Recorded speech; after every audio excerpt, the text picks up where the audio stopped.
gone down for an early morning swim, and it is absolutely beautiful. You tell me what could be more idyllic than this. Decided to get up this morning, 6 o'clock,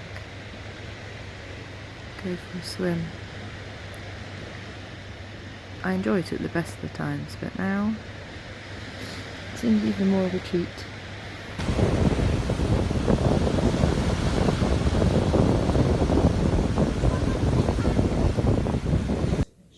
Following his decision to drive his family hundreds of miles from London to Durham during the lockdown.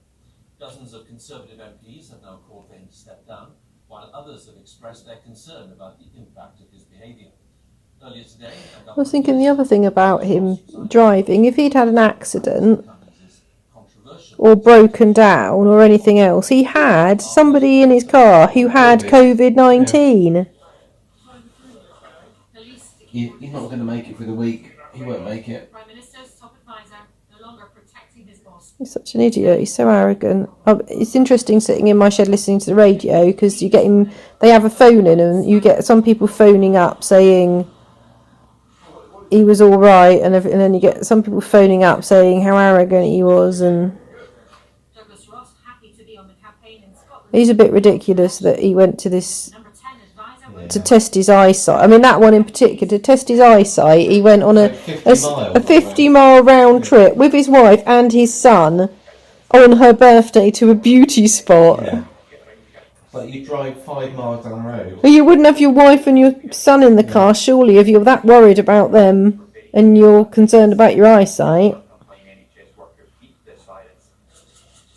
Now there are nearly 40 MPs, including former Tory ministers, even the boss of the party in Scotland, calling on him to quit.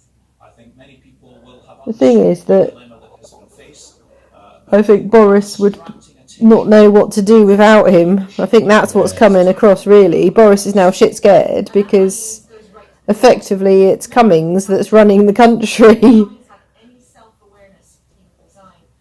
Another said, for as long as he stays, the government will remain stuck in this groove, unable to concentrate on what really matters. And by defending his advisor so strongly, this has become a question of the Prime Minister's judgment too. Apparently his popularity's gone down. Boris's, yeah, due to this.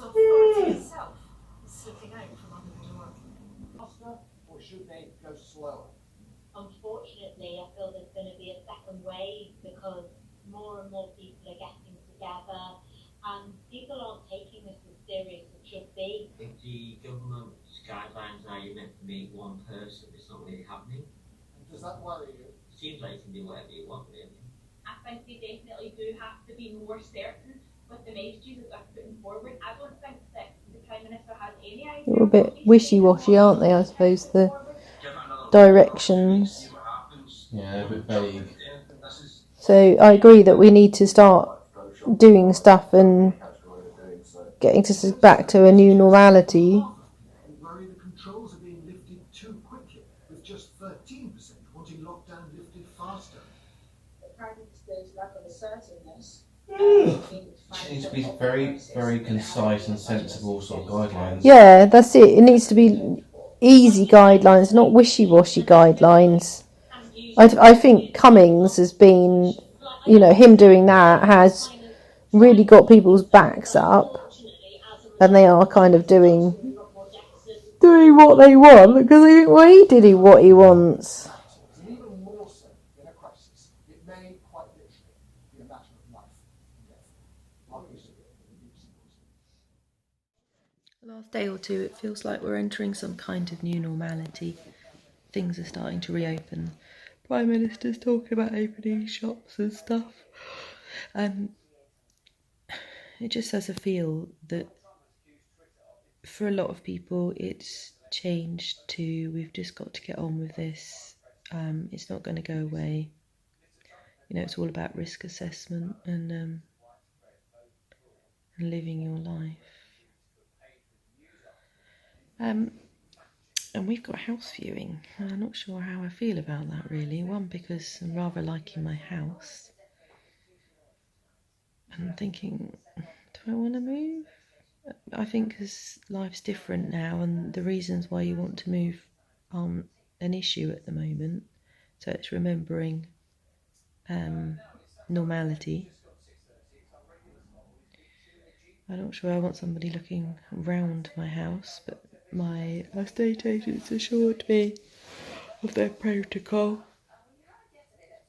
Oh, and if I get an offer, I don't know where we'll go. Yeah, and then we'll have to look around houses. So it's all a bit weird. It's all a bit returning to normal, but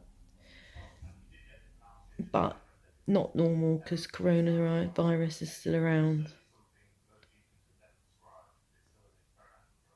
Can I ask you both the same question, actually, Colin? Because we heard yesterday again from Matt Hancock in that news conference yesterday, saying it will be people's civic duty to then, when they're told that they've been in contact with somebody, to self-isolate. Have you had some reaction from people being told yet? And what do they make of it? Colin? Well, as we've seen so far, people do just self-isolate. People take this very seriously.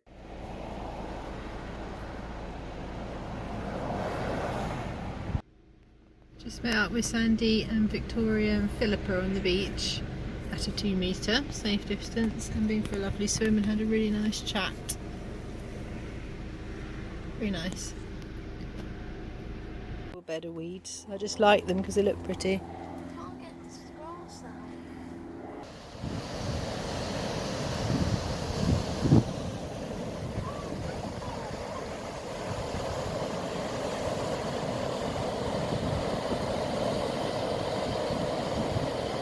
So it's the last clap tonight because I think the woman who started it has decided that it's probably best that it ends and maybe becomes an annual thing.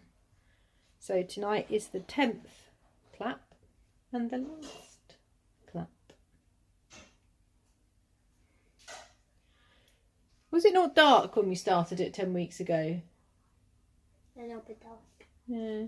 Yeah, I think it went dark soon after 8, didn't it? It seems like such a long time ago. I know, my God.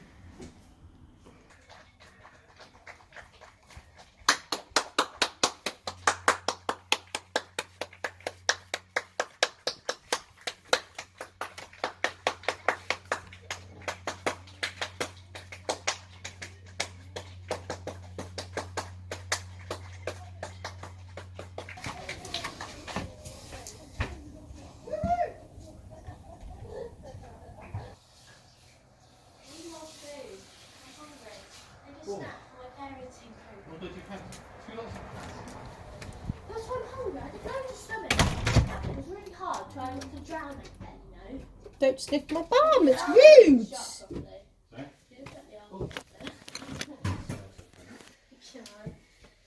I should have a snack then. And rice cake. That's not big enough. Contact someone who has tested positive for the virus. Our health editor Hugh Pym has the latest. For millions of people, a scheme in place today might make a big difference to their lives, though they don't know it yet. Potentially they could be told they've met up with someone recently who now has the virus, and they'll have to self-isolate for 2 weeks, even if they're not ill. They could find out through an email or text or phone call, and then be asked to get in touch with the NHS. From now on, if you are told you have been exposed to an infected person, you must self-isolate for 14 days. They'll hear that from contact tracers. 25,000 of them will do the job in England, and as their task began, they received a video message from the Health Secretary, Matt Hancock. We can't do any of this without you, and working together we're part of one big team delivering the service. In the days and weeks ahead, the advice that you give and the support that you offer will make a difference to the lives of everybody who you speak to. New contact tracers have been signed up and trained, and they'll work with health professionals, some of whom already have experience talking to patients with infectious diseases, and then trying to find out who they may recently have met up with. We're very used to going through a detailed account of your movements over the last 7-9 days. We use diaries, we use cues, days of the week, what the weather was like to help people remember. We're very used to doing it. People who've previously been asked to shield at home will also be able to go outdoors. So households are now allowed to meet outdoors. Shielding advice has also changed, allowing more vulnerable people outdoors for exercise. In Scotland, groups of up to 8 people from 2 households have been able to meet outdoors since Friday. Advice for schools, shops and people shielding at home hasn't changed. And in Northern Ireland, there's no change to the rule that groups of 6 people can meet outdoors. Vulnerable people are being asked to keep following existing shielding advice. Let's talk about so many things with our political correspondent Helen Catt, who joins us from Westminster. And Helen, you know, there are major changes being made in some parts of the UK, beginning to ease lockdown. Still concern, isn't there, from some about is this too soon?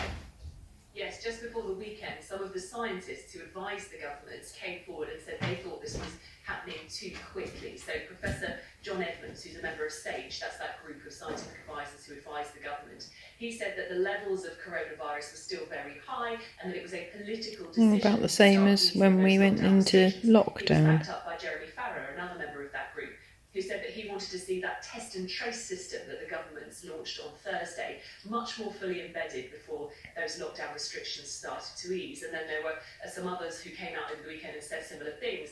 Then, of course, over the weekend, we saw lots of people, that beautiful weather, heading to the beach to enjoy the sort of crowded beaches. And that, of course, gave rise to concerns about how well people would actually observe the rules of this new system. Nonetheless, Race. Floyd's arrest on a Minneapolis street corner and his frantic pleas for help have given rise to one of the most turbulent periods in recent American history.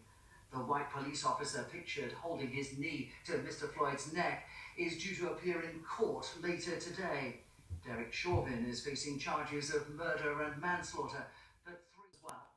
I think this isn't coincidence. It's happening at the moment when it's a pandemic. I think this is bringing inequality to light. To, you know, it's kind of magnifying what's already there. And when they've got a president who is so racist and uses racist quotes, it's just not on. What the bloody hell is happening to the world? Being relaxed too quickly. Let's speak now to Professor Debbie Shrikar, who's from the University of Edinburgh. Good morning to you. Thanks very much indeed for joining. What's your hunch? What's your feeling when you see these restrictions and the lockdown changing right across the UK? Are we doing this too quickly? Well, everyone wants the lockdown relaxed and wants to get back to some semblance of normality. I think what's concerning to some scientists is looking at the numbers and the data. Right now, the latest ONS survey estimates that in England there's roughly 8,000 cases a day. Estimates around are very close to 1, which means it's a fragile situation. So what you want to have when you're opening up is probably one opening up measure at a time. For example, opening schools but keeping everything else the same, or letting shielded people out of their homes, keeping everything Yeah, at least then you can see what's making an effect. Understand the impact of each intervention. Oh my god, that's what I said weeks ago. I should run the country. So you're thinking that today there is just sort of too much. I think I compared it to a food diary. This Monday we're in, that, you know, school, we talk about. And they won't know which one's made an impact. In England, we talk about markets in other places. But does that confuse things? Yes, I think it confuses it and it makes it very hard to actually monitor it. What you want to do is be able to detect very quickly if there are new cases, if there are new clusters of cases, if there are what we call super spreading events or places. Because the testing and tracing and crucially the isolating system is not up and running, it becomes very difficult to be able to detect that. And I think it feels right now that there's this hope the virus will go away, that there's hope that there's broad-based immunity and that it won't be as bad as we anticipate. But the problem is that I guess in science we rely on data, and until there's real data about this, we have to tread cautiously. The politicians who are making these decisions, having taken the scientific advice right across the UK, they all admit that these are anxious times, but they're convinced that what they're doing is cautious and incremental and that will be manageable. They are in a really difficult situation, aren't they? Why are you filming me? You can't give me permission. It's my documentary. It says my foot's meant to be a... I thought because it was called a foot, I thought my foot would be a foot. Yeah, but not every foot's the same length, is it? Or division. No, that's a bit later. People will start bumping into each other on narrow pavements and walkways. And bearing in mind as well that It's only a couple of weeks until non-essential shops on the high street will also be opening up. Today also sees car dealers back in business after sales of new vehicles fell close to zero during the lockdown. I've got the whole world in my hand.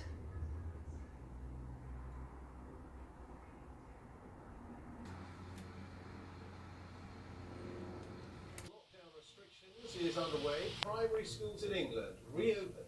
And it's back to business too for outdoor markets, car showrooms and some sports. We're now at the stage of that plan where we can get our lives a little bit more back to normal, but that isn't an overnight big bang thing. It's measured, it's progressive, we do it in a safe and responsible way.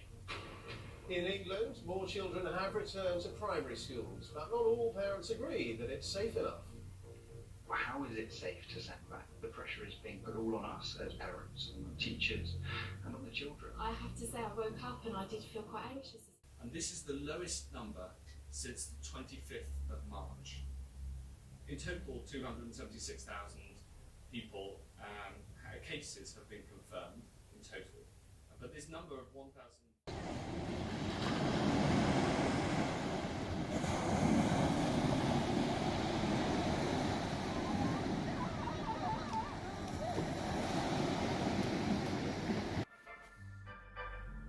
Mystery boxes, Grayson.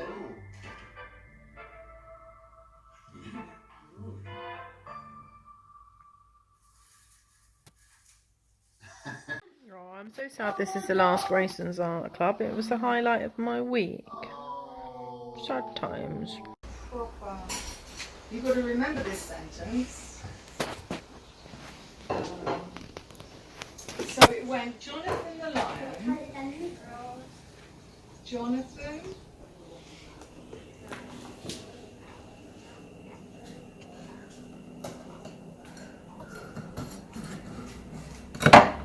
Didn't work. I don't want it to like crumble everywhere.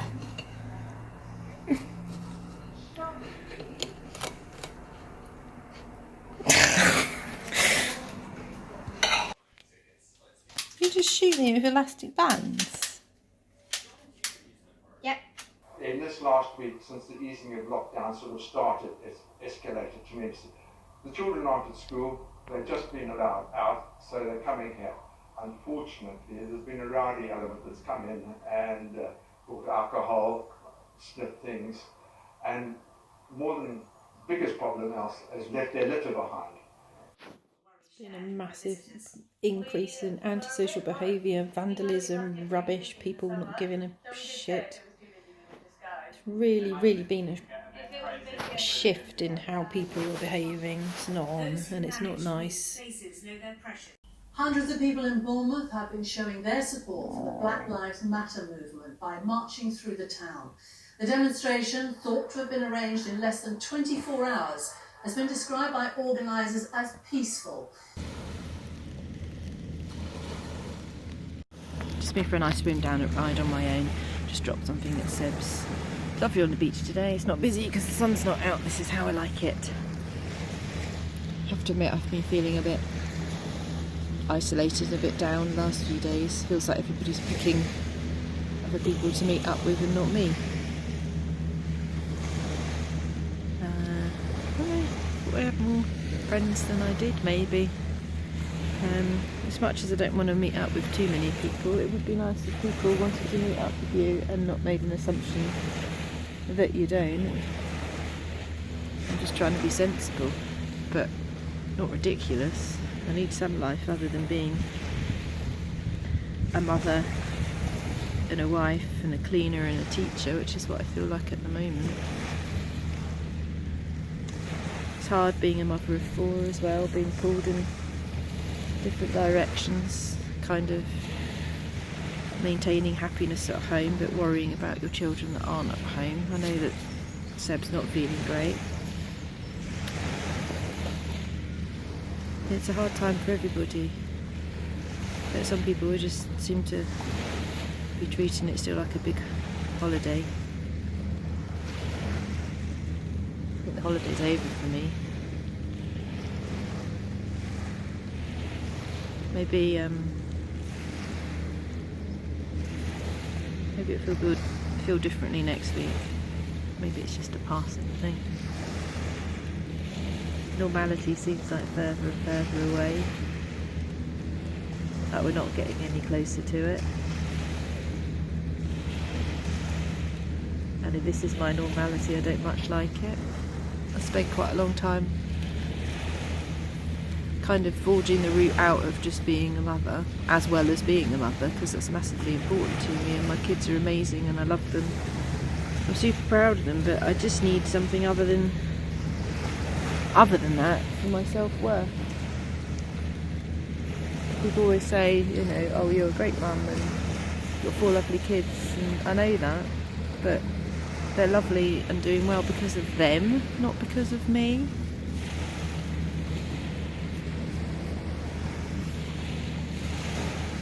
Anyway, it's a really nice day on the beach. It's still warm, it's raining a little bit, there's a few dog walkers. That's it. It's really interesting watching people walking along, obviously, you know, trying to maintain that 2 metre distance, but it's not really. But I'm guessing when you're outside, my theory is that surely it's alright as long as you're not shouting or coughing or sneezing over people. It's nice to see though. This is how I like it when it's raining and there's not many people.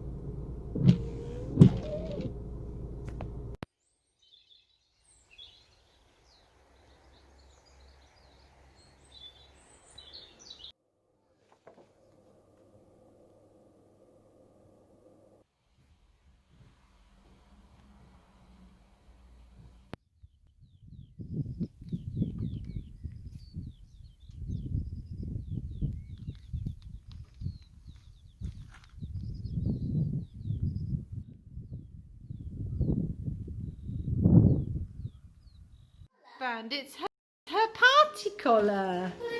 You're gonna go and put your party collar on? Go put your party collar on. Oh, pretty girl. Who's a pretty girl? Yes, you are. Go see what your other present is. Go see your other present. Willow. What's your other present?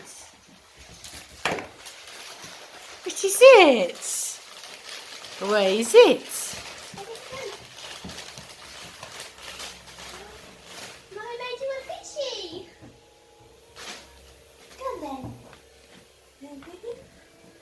Do you like it?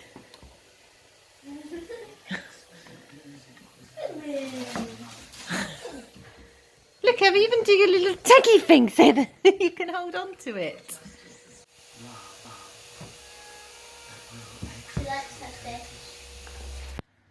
A high school reunion. Good idea. Hi.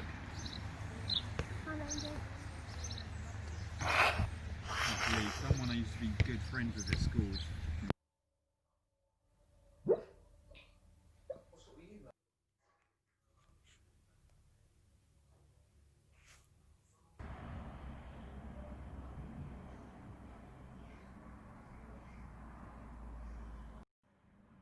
Thought I'd do a quick bit out of the window because I haven't done it for ages. Kind of things are changing, like how this documentary's kind of going, because it's all just slowly changing. It's a weird state between lockdown and not lockdown at the moment. Right, we've got to look at the footage. Maybe a flashing lights, orange lights going across. We should go see what it is. No, I got to pee. Out the window.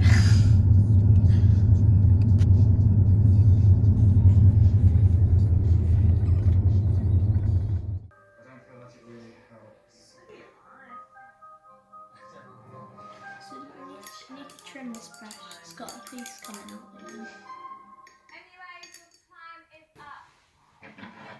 Dinner. Over there. You have to take your shoes off to do that.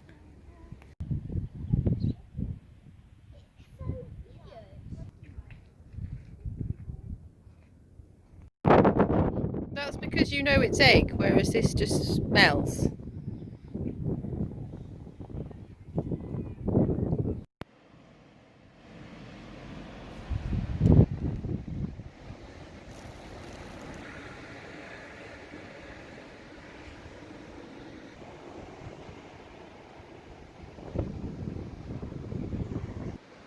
I think Corona has highlighted things about yourself, and I think what it's highlighted about myself is that I need a purpose for almost anything I do. Although I knew that already, I didn't 100% know it. I think even like going for a swim, yes, you have a purpose and it gets you going for the day, but kind of like I have to take photographs. If I go out for a walk, I have to gather something, whether that's pictures or things or stones or pebbles. I have to have a purpose for everything I do. I struggle to do anything that doesn't have a purpose. I'm not sure if that's good or bad. I think it's bad. Maybe Dad was the same, which is why he had to video and photograph everything.